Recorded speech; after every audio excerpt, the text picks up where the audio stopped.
Welcome to the Civic Brief with Dr. Isaiah Ike Wilson III, where complex issues meet everyday lives. Now, let's begin.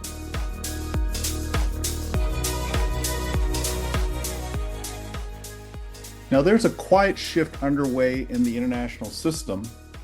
Not a collapse, not a war, not even a single event you can point to.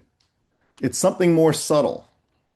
The system hasn't broken, it's lost its balance point. And that's what I want to talk to you about today. So first, I want to present an idea, and I'm going to borrow from Newtonian and Einsteinian physics, astrophysics, and I'm a long student of geopolitics, but I've always been fascinated by all things cosmic and astrophysical. In theoretical, I've been fascinated with theoretical physicists and their works. You've seen and probably read some of my works doing a transposition from the world of physics, Newtonian physics, to help over to social science and the world of politics, defense, and security and strategy, to try to help explain to ourselves and those that we're charged with influencing, to gain an appreciation even from Newtonian physics in the power equation, the unique, intimate, mutually affecting relationship between force and power, but also importantly, as the equation itself shows, that power and force, though intimately interrelated, you can't have power without force. That force and power are two separate things. They're two separate variables. Power is, as a resultant, is a result by the Newtonian equation. Power is the result of force multiplied by this displacement vector, a directional vector. It really relates in geopolitics to the way we employ and the directions within which we employ different elements of force, instruments of force, elements of power over time, right? And to truncate that Newtonian equation, power equals work over time, right? I've done some later related work extending from Newtonian physics over to Einsteinian physics to try to bring Einstein's special and general theory of relativity to the world of geopolitics and social science more broadly, even into the quantum realm. I've been very fascinated of late with, and inspired, frankly, as I think the whole world has been, by the Artemis 2 expedition, 50 plus years return back to the far side of the moon, and importantly,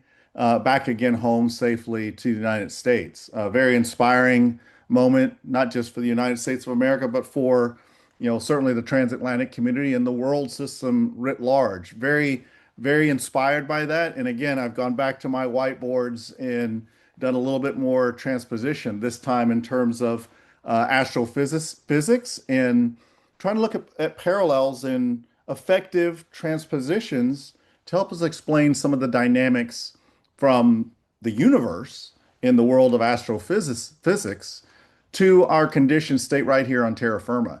I've written several pieces on my Substack, Compound Security Unlocked, relating to this phenomenon in astrophysics called the three-body problem, or the three-body challenge. I'm gonna talk a bit about that today. I'm not gonna get deeply into the physics. This is gonna be a plain-spoken conversation about our core issue at hand here, that it inspires these dispatches, these letters from this side of the pond, this side of the transatlantic relationship, and more pointedly, this side of a strained, to put it kindly, special relationship between the United States of America and the United Kingdom. I want to apply this to our conditioned state today in relationship to, broadly speaking, our right here at home, right here on terra firma three-body problem. So that's a long preamble into the idea that I have here. So let me kind of present this to you, and the graphics will hopefully reinforce the idea that I want to put on the table. So, and here's that idea. There's a concept again in physics. It's called a Lagrange point. Now, it's a place where competing gravitational forces tend to balance just enough, importantly, just enough that something can remain stable in motion, not still. And that's a very important point to understand, not still, but stable. Now, for nearly 80 years, the global system had something like that. It had a Lagrange point, not formal, not codified in treaty, not codified in Newtonian or Einsteinian physics, but very real nonetheless. An expectation. It was an expectation that the United States, that Lagrange point, would act not just as the most powerful actor, but as a stabilizer, a regulating force, a center of gravity, if you will, underwriting the global commons, absorbing shocks, enforcing norms selectively, imperfectly, certainly, but predictably. That wasn't altruism. It was strategy, and it worked because it gave the system a reference point. Now, that reference point, frankly, folks, friends, it's now fading, not all at once, but very steadily. The shift wasn't just policy, it was behavioral. It is behavioral. A move away from system management towards something more transactional, more conditional, more selective. The signal, clear enough, was and is this: the United States is no longer committed to playing the role of stabilizer. And the consequence, well, it's very profound. Because what matters most in international systems is not just institutions, it's expectations. And today, those expectations have changed.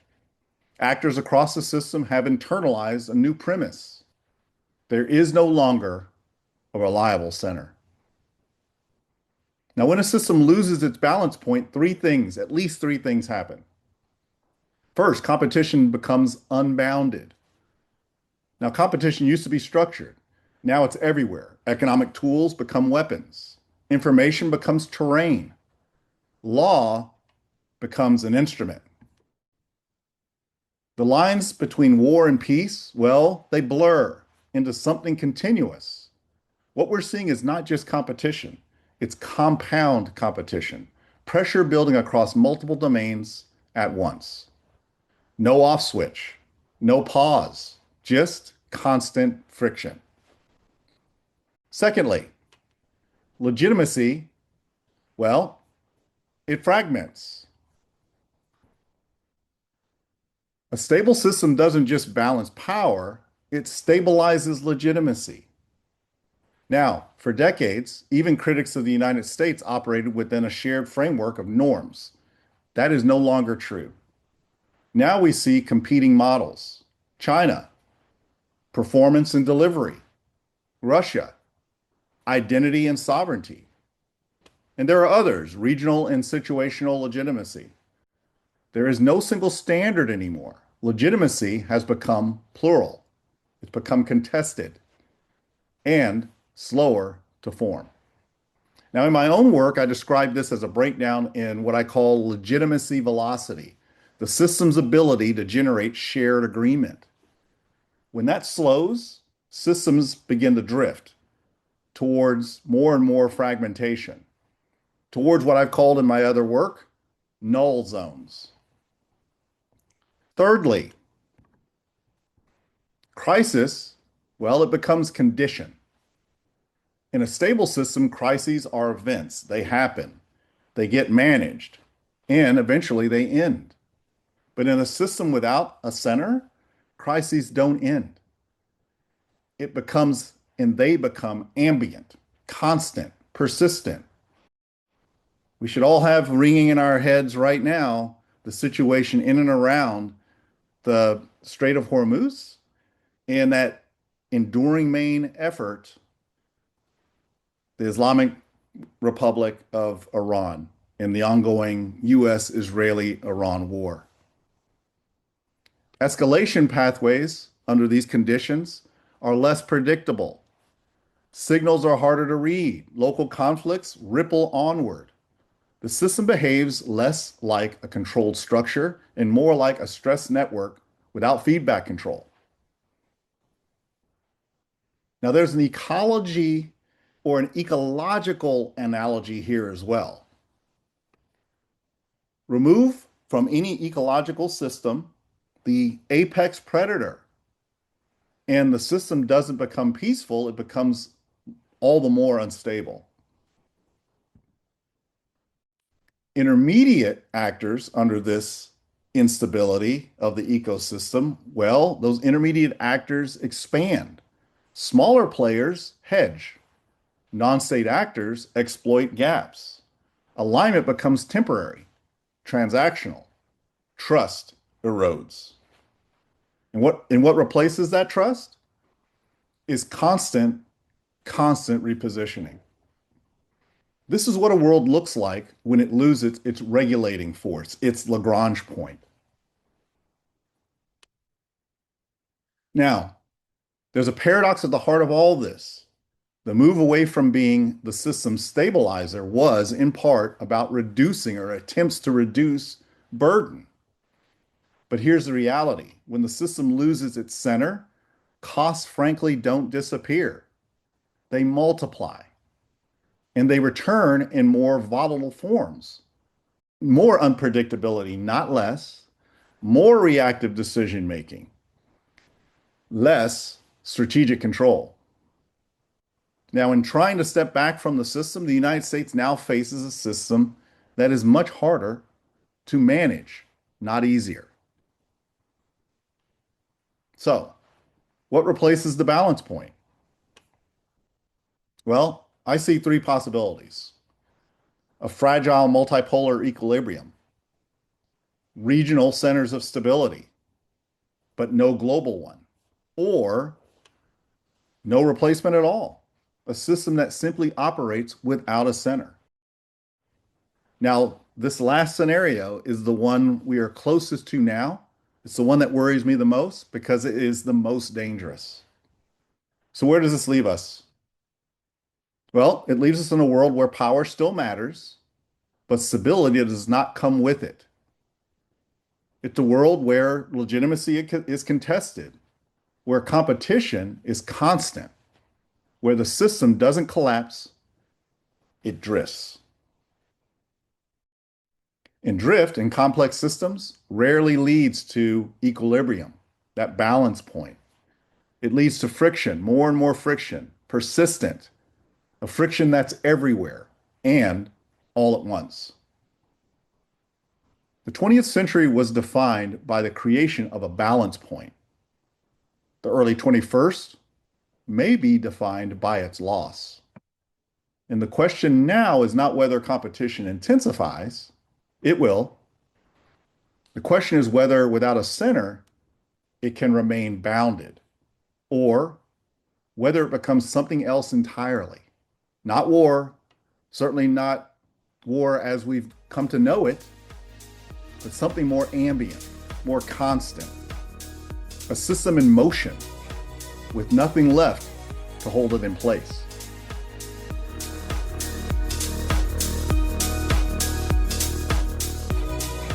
Thanks for tuning into the Civic Brief. Got questions, insights, or ideas? Join us at thecivicbrief.com to continue the dialogue. Subscribe, share, and be part of shaping the future, one brief at a time.